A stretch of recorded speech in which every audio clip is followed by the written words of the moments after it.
En el ejemplo anterior se me olvidó repasar cómo a partir de dos pares ordenados podemos determinar lo que es la pendiente y lo que es el valor de la B.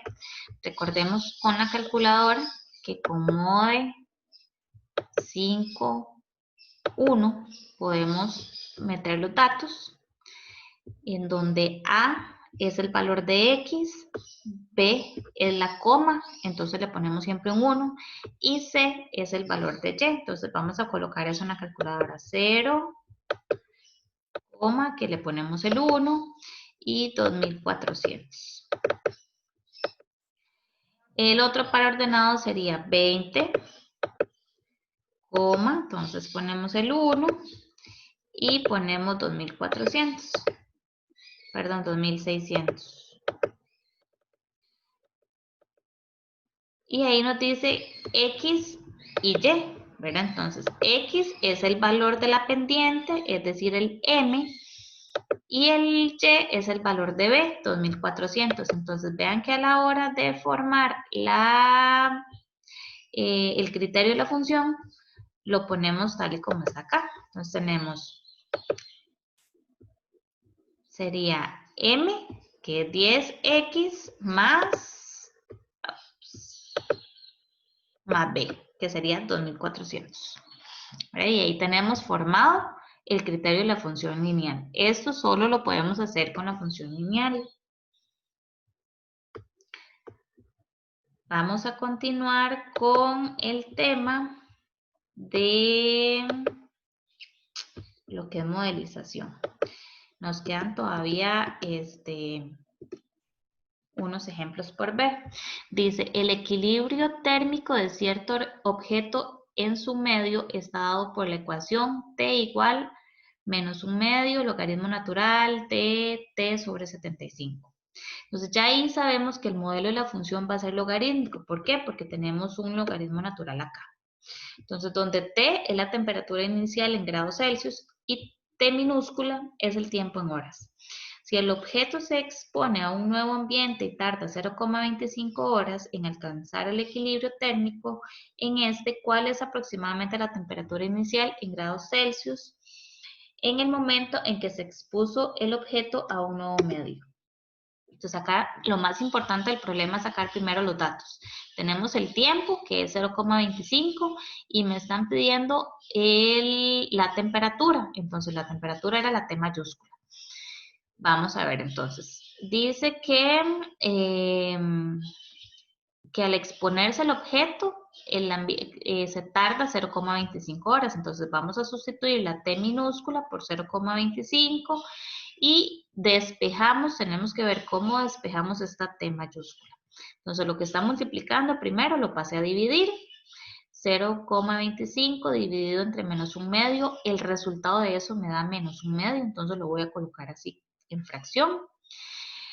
Es igual al logaritmo natural de T entre 75. Este 75 no lo puedo pasar a multiplicar porque está dentro del logaritmo, entonces primero yo tengo que separar este logaritmo. Según las propiedades de los logaritmos, dice que cuando yo tengo una división, yo puedo separar los logaritmos con una resta. Entonces, vamos a poner logaritmo natural de T mayúscula menos logaritmo natural de 75. Ahora sí, este 75 con el logaritmo natural está restando a la T que es la incógnita. Entonces, lo voy a pasar a sumar. Eso me va a dar resultados en decimales, pero para que el resultado sea más exacto voy a dejarlo así.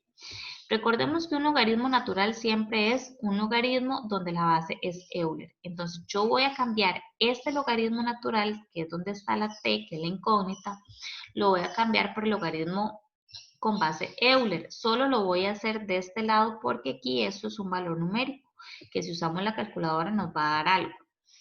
Vamos a revisar con la calculadora para que vean que en algún momento un resultado nos va a dar. En modo normal la calculadora ponemos menos un medio y le sumamos logaritmo natural de 75. Entonces, como eso nos va a dar algo con decimales, Lo voy a dejar así. Podemos trabajar 3,82 redondeado.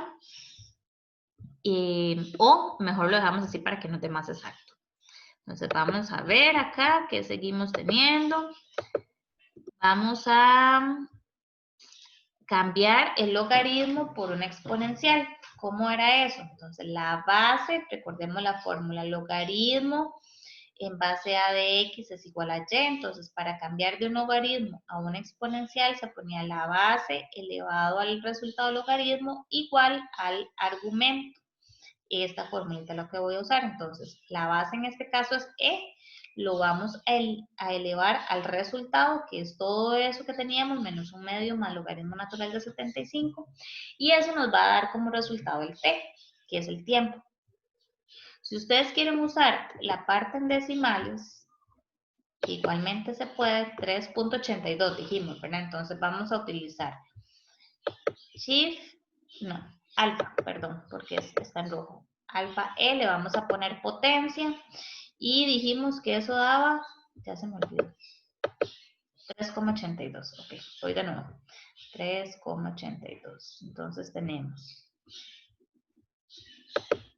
E elevado 3.82.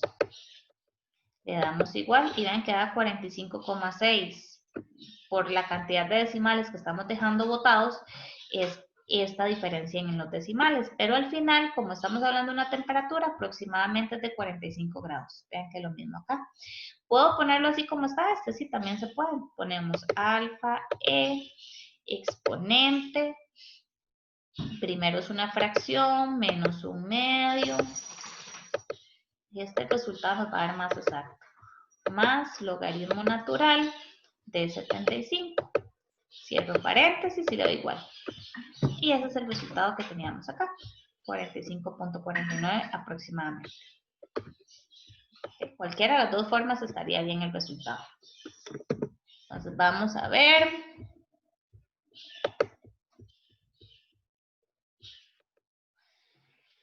El problema 5 dice que tenemos 3 empresas. Creo que me estoy brincando. El problema 4, sí. En una ciudad, el crecimiento de una población está modelado por la función P de T es igual a P sub 0 por 1 más I a la T. Este modelo estamos hablando de una función exponencial. ¿Por qué? Porque tenemos una potencia. Entonces, P sub 0 es la población inicial con un índice de crecimiento I al cabo de T años. Entonces, el índice de crecimiento es I y T son los años.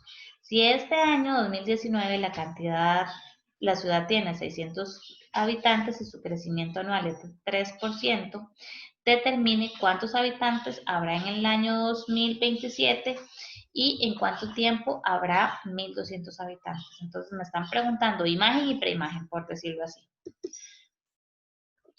Tenemos datos, que es lo más importante, sacar los datos primero, donde TI, ¿verdad? Que es el tiempo inicial, estamos hablando del 2019. Entonces, para sacar la cantidad de años, vamos a restar los años que me indican, 2027, le resto 2019 y ahí tenemos un tiempo de 8 años. P sub 0 son los 600 habitantes que tenemos al principio y el índice podemos usar el 3% o también podemos usar en forma de fracción. El porcentaje siempre va a estar representado por una fracción dividida entre 100. Entonces, cualquiera de los dos datos podemos utilizarlo. Si hablamos de 3%, es 3 sobre 100. Si hablamos del 25%, 25 sobre 100. Si hablamos de un 17%, 17 sobre 100. Entonces, por eso es que lo estoy poniendo en forma de fracción así. Cualquiera de los dos los podemos trabajar. Entonces, con la primera pregunta, dice que cuántos habitantes habrá cuando hayan pasado 8 años. Entonces, utilizamos los datos, P sub 0 es 600 por 1 más el índice, que es el 3%, y eso lo elevamos al T, que eran los 8 años. Resultado, 760.06. Entonces, como estamos hablando de habitantes, no podemos decir que tenemos 760.06, ¿verdad? Tenemos que dar el dato completo. Estamos hablando de habitantes, entonces decimos que en el año 2027 habrá aproximadamente 760 habitantes. Recordemos que un problema, cuando nos hacen una pregunta, siempre tenemos que dar una respuesta. Los habitantes, cuando tenemos 1200 habitantes, me pregunta que cuántos años han pasado. Entonces, nuevamente sustituyo todo eso en la fórmula y en este caso me están pidiendo el T, es decir, antes yo sabía que T era 8, pero ahora desconozco ese dato. Pero conozco cuántos habitantes hay, entonces 1200 es igual a 600 por 1 más 3 entre 100 o el 3%, como quieran trabajarlo, y tengo que despejar T. Entonces, para eso, primero quito el 600 que está multiplicando, paso a dividir, realizo esta suma, 1 más 3 sobre 100 me va a dar 1.03. El resultado de 1200 dividido entre 600 me va a dar 2. Y recordemos que para poder eliminar esta t, tengo que aplicar logaritmo a ambos lados. Entonces, aplico un logaritmo en base 10, que es el más sencillo y más fácil de trabajar. Y vamos a poner logaritmo de 2 es igual al logaritmo de 1.03 a la t. Según las propiedades de los logaritmos, dicen que cuando yo tengo una potencia, ese número que está elevando va a pasar a multiplicar al logaritmo. Y como me queda t por logaritmo de 1,03, entonces este logaritmo lo paso a dividir. Y tendríamos logaritmo de 2 dividido entre logaritmo de 1.03, que aproximadamente me va a dar 23,45. Entonces, la respuesta al problema, decimos que aproximadamente en 23 años habrá 1200 habitantes. Si queremos hacerlo con la calculadora para que vean cómo se trabaja, les decía que 1 más 3 sobre 100, 1 más 3 sobre 100, que es el porcentaje, me da 1.03. Eso fue lo que usé. ¿Podía usarlo en fracción? Sí, también podíamos usarlo en fracción. Y a la hora de dividir tenemos logaritmo en base 10, que es el logaritmo sencillo. Pude usar logaritmo natural, también se puede. Dividido entre logaritmo de 1.03, que fue el resultado que me dio anteriormente. Cierro el paréntesis y dice que es 23.44. Bueno, 45 redondeado, ¿verdad? Entonces, como hablamos de años, decimos que aproximadamente serían 23 años. ¿Ok? Terminamos con el último problema, que es el número 5. Y dice, en una ciudad el crecimiento de una población está modelado por la... este es el 4, perdón. El 5 dice, 3 empresas A, B y C venden un mismo artículo. Sin embargo, para fijar el precio al consumidor, cada una sigue un modelo diferente. Vamos a tener 3 modelos entonces, ¿verdad? El A, el B y el C. En el modelo A tenemos la siguiente tabla. Recordemos que en estas tablas siempre lo de arriba representa el X y lo de abajo representa Y. Entonces, dice que cuando vendo 0 artículos, el precio es de 0. Si tengo un artículo, el precio es de 1. Si tengo 2 artículos, el precio es de 4. De 3 artículos, el precio es de 9. De 4 artículos, el precio sería $16. Y así sucesivamente. ¿Qué pasa aquí? Eso yo no les puedo dar una receta, porque tenemos que determinar la forma en que se da el modelo. ¿Verdad? Entonces, ¿qué le pasó al 2 para llegar al 4? ¿Qué le pasó al 3 para llegar al 9? ¿Qué le pasó a 4 para llegar a 16? Entonces, ¿cuál es el nombre del modelo representado? Estamos hablando de una función cuadrática. ¿Por qué? Porque yo voy a tener el criterio x a la 2. ¿Verdad? 2 a la 2 es 4, 3 a la 2 es 9, 4 a la 2 es 16 y así sucesivamente. El modelo B dice que tengo con 0 artículos el precio es 0, con un artículo el precio es 16, con 2 artículos el precio es 32, con 3 artículos el precio es 48. Entonces, ¿qué forma tiene ese modelo? Vamos a ver, 1 serían 16, entonces por eso es que yo estoy poniendo ese 16 en un principio y lo voy a multiplicar por X. ¿Por qué? Porque si tengo 2 artículos, ven acá estoy poniendo los datos, 16 por 1 son 16, 16 por 2 son 32 y así yo voy probando que se van cumpliendo la tabla. 16 por 3 son 48, 16 por 4 serían 64 y así sucesivamente. 16 por 5 son 80, 16 por 6 son 96 y 16 por 7 son 112. Entonces, ¿cuál es el nombre del modelo representado? Esto es una función lineal, ¿verdad? Tenemos 16x. Aunque no tengo el valor de b, el valor de b sería 0, no hay ningún problema. Lo importante es que la x no tiene potencia, entonces hablamos de una función lineal.